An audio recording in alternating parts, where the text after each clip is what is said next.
Part 2 of 4 of The Tiny Shop in the Woods. Elena stood quietly beneath the warm glow spilling from the tiny shop's windows.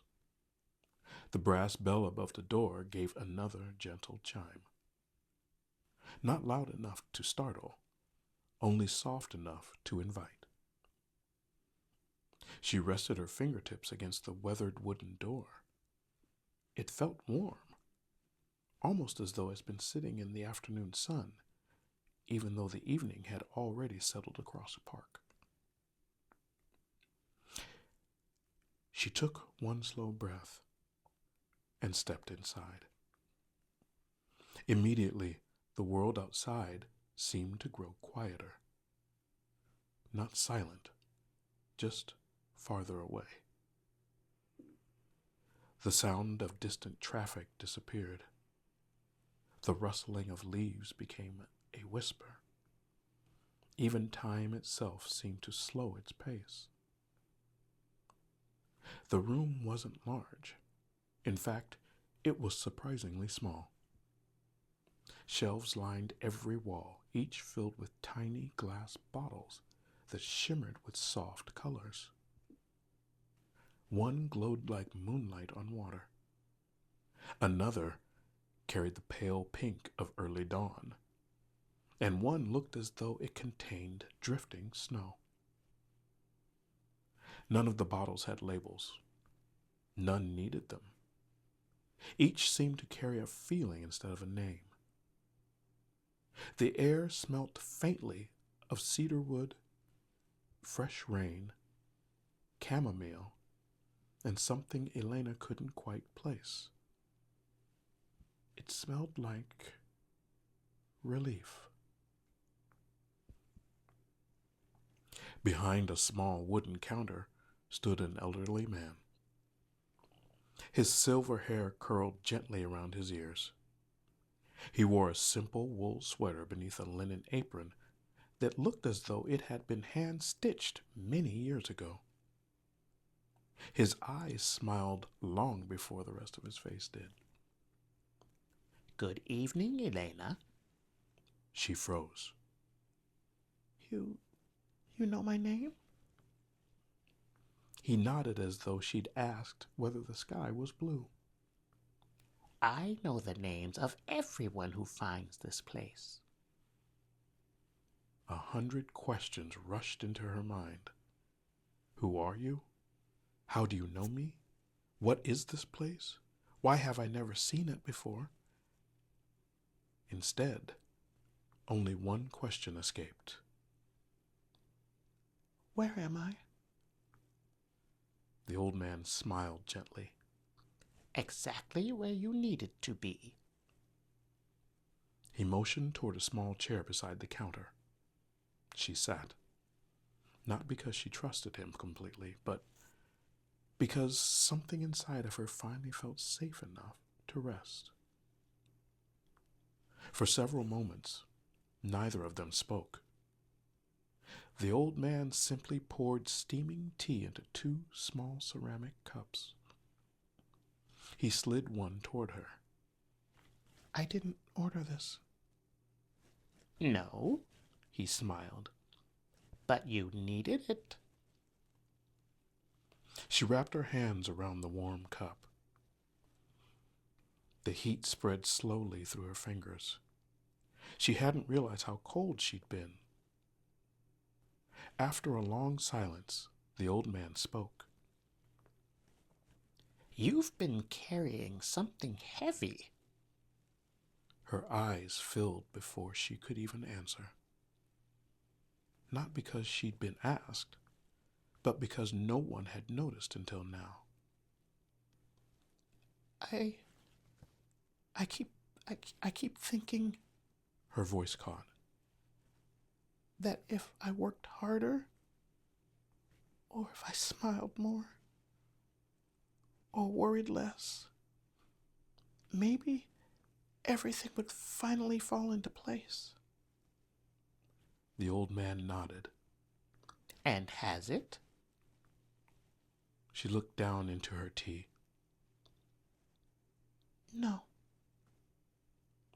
It rarely does. Another quiet settled between them. Comfortable, unhurried. The kind of silence that never asks you to perform. Finally, he reached beneath the counter. When his hand returned, it held a tiny glass bottle, no larger than Elena's thumb.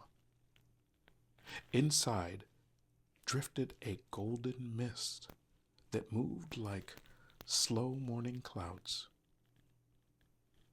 The bottle seemed almost alive.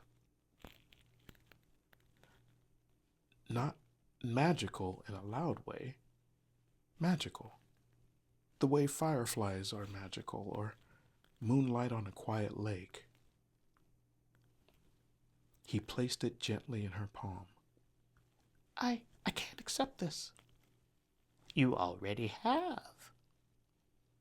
I don't have any money. He chuckled softly. No, you don't. She blinked, then laughed. It surprised them both. The old man smiled. There are some gifts, He said. that cannot be purchased. She turned the bottle into the light. What does it do? It reminds. Reminds me of what? He leaned forward slightly.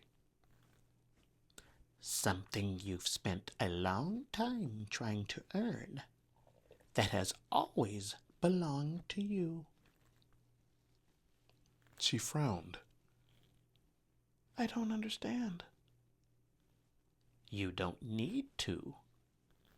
Not yet. She looked at the bottle again. How do I use it?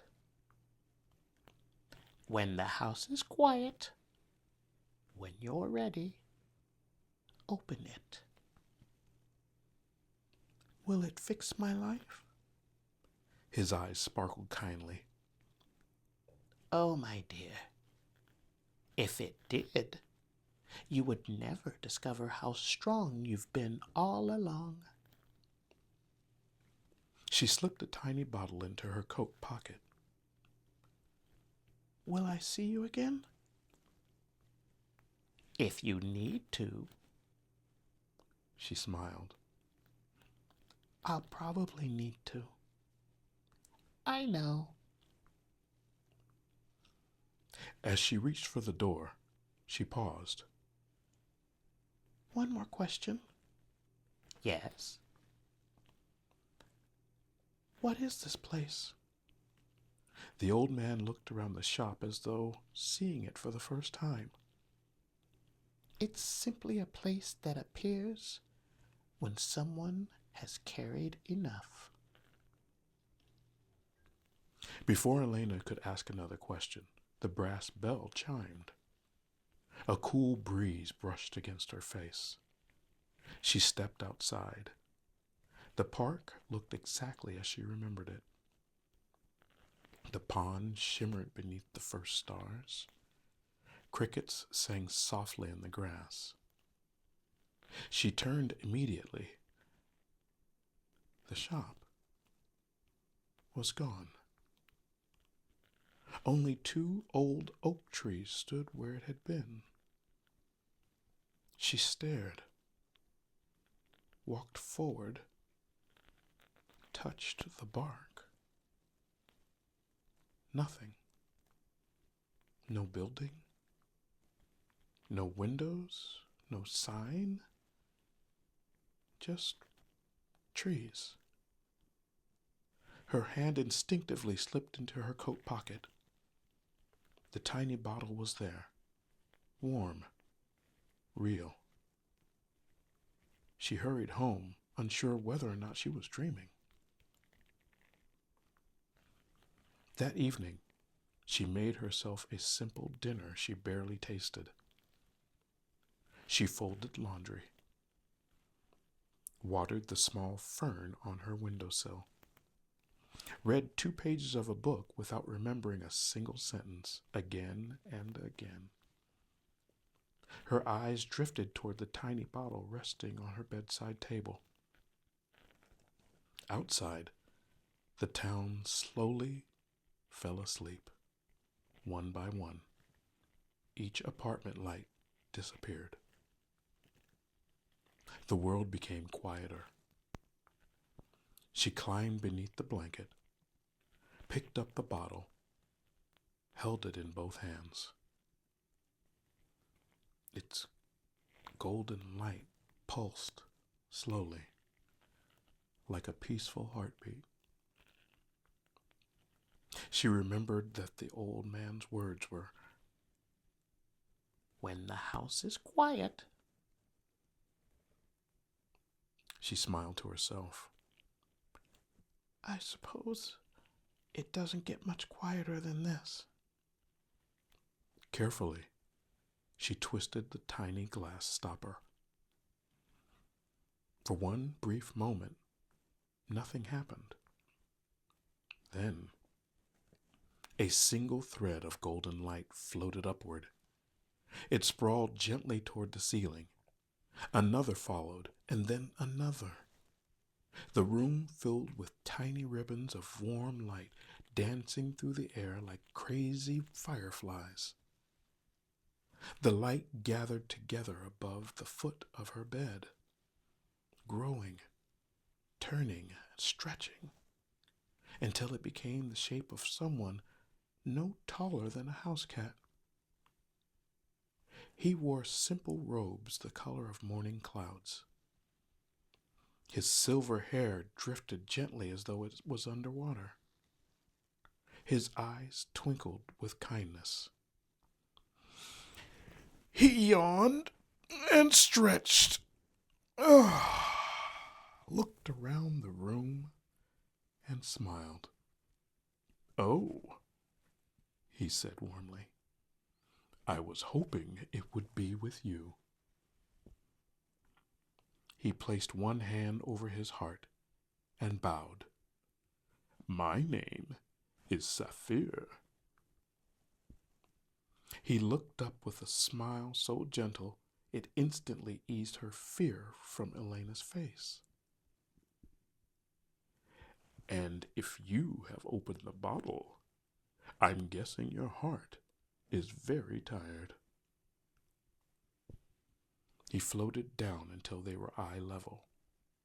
Then, with a grin that felt older than the stars themselves, he asked, "Would you like some company?"